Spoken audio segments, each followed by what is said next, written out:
কচি জালি ভাজা এবং বাঙালিদের খুবই প্রিয় একটি খাবার শুটকির বড়া। এখন আমি নিয়ে নিয়েছি এখানে পেঁয়াজ এরকম কয়েক পিস আস্ত, রসুন নিয়ে নিয়েছি আস্ত, কয়েক পিস কাঁঠালের বিচি, কয়েক পিস আলু, আর এরকম চাপা শুটকি নিয়ে নিয়েছি 10 পিস। 10 পিসের সাথে এরকম 20 পিস শুকনা মরিচ নিয়ে নেবেন, লাল শুকনা মরিচ। এখন এগুলো আমি একসাথে ব্লেন্ড করে ফেলবো।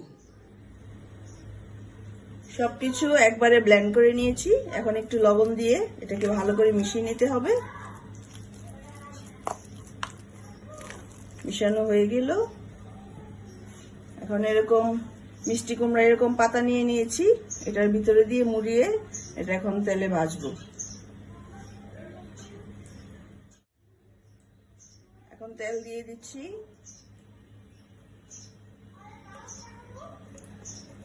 একটু তেল দিয়ে নিলাম।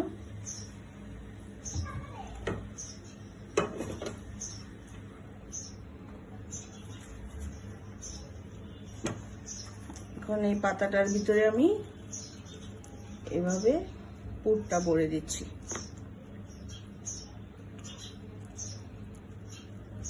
ভালো করে খেয়াল করুন, ঠিক এভাবে ভাজ দিতে হবে।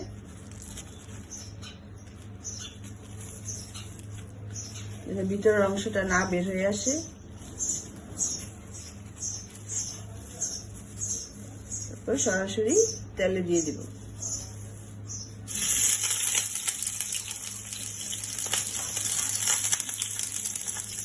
আরেকটা করে নিচ্ছি।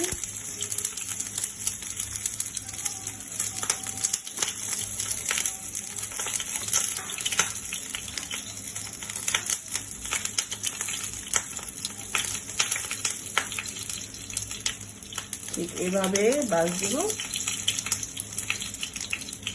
ভাজ করে নিয়ে তেলে দিয়ে দিব।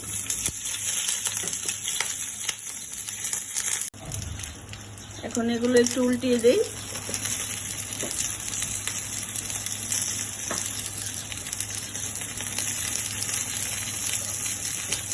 এভাবে উল্টিয়ে দিয়ে 10 মিনিট রাখবো। 10 মিনিট পর আবার উল্টে দিব।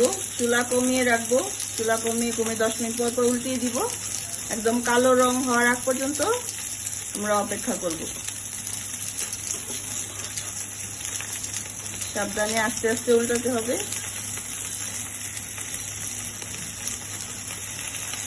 খুব সাবধানে উল্টাতে হবে।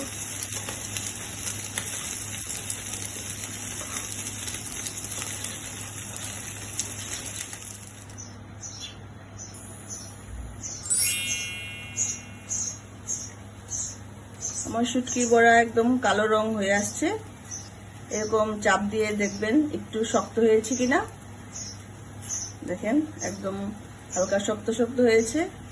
আমি মিষ্টি কুমড়া পাতা দিয়ে করেছি, আপনারা চাইলে কচু পাতা দিয়ে করতে পারেন, লাউ পাতা দিয়ে করতে পারেন। কচু পাতা দিয়েও খুব মজা হয়। আমি মিষ্টি কুমড়া পাতা নিয়েছি। এখন আমার শুটকির বড়া ভাজা শেষ। এখন আমি নামিয়ে ফেলবো। রেডি হয়ে গেল আমার শুটকির বড়া। দারুণ একটা স্মেল বের হয়েছে।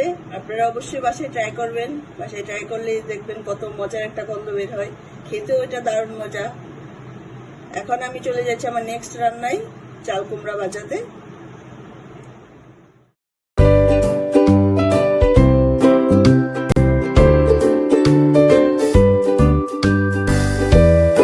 এখন আমি দেখাবো কচি চাল কুমড়া ভাজা কত সহজে খাওয়া যায়। এখন আমি খুবই সিম্পল মশলা লাগে এটাতে, শুধু 3 ধরনের মশলা লাগবে। আমি দিয়ে দিচ্ছি অল্প পরিমাণে হলুদ, হাফ টিস্পুন হলুদ গুঁড়া, হাফ টিস্পুন মরিচ গুঁড়া, হাফ টিস্পুন ধনিয়া গুঁড়া।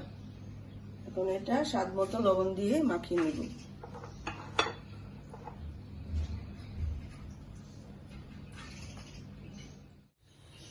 চুলায় ফ্রাই প্যান বসিয়ে নিয়েছি। এখন এটাতে তেল দিব, অল্প পরিমাণে তেল।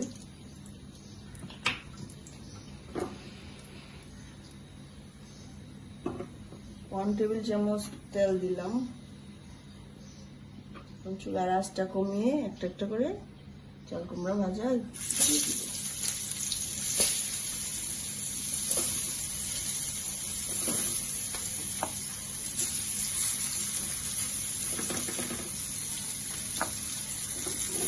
ভালোভাবে তেলটা লাগিয়ে দিতে হবে।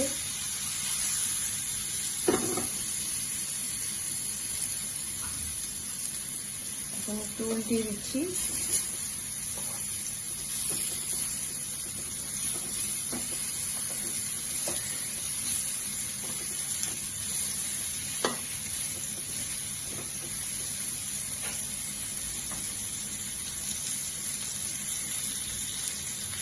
এখন ঢেকে দিব, এভাবে সবগুলো ভেজে নেব।